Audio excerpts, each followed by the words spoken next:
छगन भुजबळांनी नाशिकमधल्या शेतकऱ्यांसोबत फोनवरून संवाद साधलाय आणि पावसामुळे झालेल्या नुकसानीची शेतकऱ्यांनी भुजबळांना यावेळी माहिती दिली। मंत्रिमंडळ बैठकीत याबाबत भूमिका मांडणार आहे आणि जास्तीत जास्त मदत मिळवून देण्यासाठी प्रयत्न करू असं आश्वासन भुजबळांनी यावेळी शेतकऱ्यांना दिलं।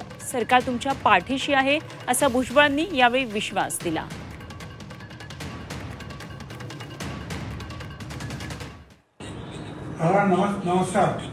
नमस्कार।